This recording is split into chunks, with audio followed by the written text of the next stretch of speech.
And one of the things that being in our homes seems to have brought to the fore is that a lot of people are looking around and saying, oh, remember that wall that we always should have painted, let's get that done. That furniture, what would it look like on the other side of the room? A lot of interior design sort of projects seem to be coming out during lockdown, people taking out of the woodwork thoughts about what the inside of their houses look like because we're spending so much more time indoors.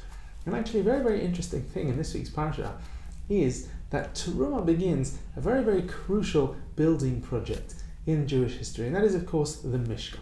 Now, in Terumah, we don't actually begin to build the Mishkan, it's just the commandments.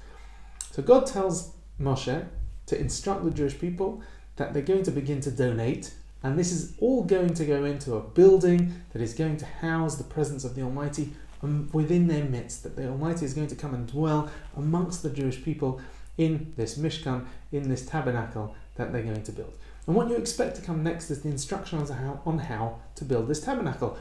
The size, what the walls should be made of, all this sorts of stuff, to actually sort of begin to build the structure as we would do with any house.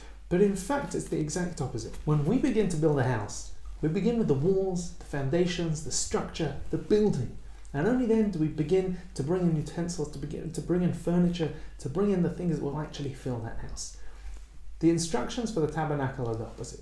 God begins with the vessels that are going to be housed within the Mishkan first, and only then moves on to talk about the walls and talks about the building that will actually surround those utensils. We begin by talking about the Aron Kodesh, the Holy Ark, the Menorah, the Shulchan, which housed the showbread, and all the various parts that will actually go inside the temple, and then begin to talk about the outside of the temple afterwards. The lesson, I think, is very simple but critical, and that is that sometimes we can neglect the inside. We can focus on the outside, and the inside only becomes an afterthought. And God is actually telling us that the opposite is true. That when we begin a project, when we think of how to improve something, how to bring something into our lives, how to bring the Almighty into our lives, we focus on the inside first. We focus on what we refer to in our tradition as the chavot halavavot, the feelings on the inside, the thoughts about the Almighty. What exactly is motivating us? Do we have that yirat shamayim, that awe of heaven that is actually bringing us to do these external actions, to do these outward actions? Or is something missing on the inside? Are we, as it were, doing all the right things on the outside, but actually missing the core deep within?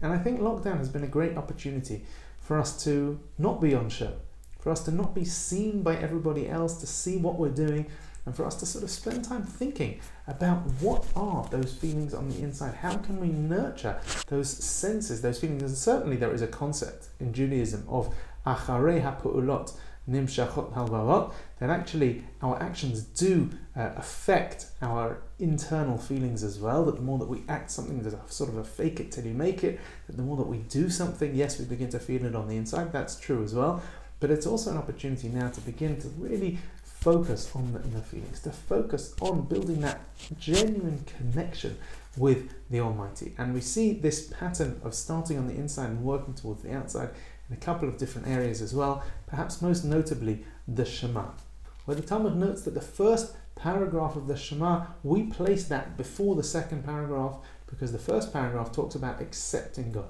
accepting the yoke, the kingship of the Almighty upon ourselves, as it were, the sort of internal acceptance. Do we fundamentally accept that God is going to be our ruler? And only then do we move on to the second paragraph, which talks about the commandments, which talks about the expectations that God has of us, the actions that we're going to do as a result, the outward actions that we're going to do as a result of that internal connection that we are building. So as I said, I think lockdown is an opportunity to focus on the inside, not just on repainting the walls and looking around to see what we can fix in our own homes, but looking around deep inside of ourselves to see what we can improve and how we can really work on our internal connections and our internal feelings to connect us in a better way to the Almighty. Shabbat Shalom.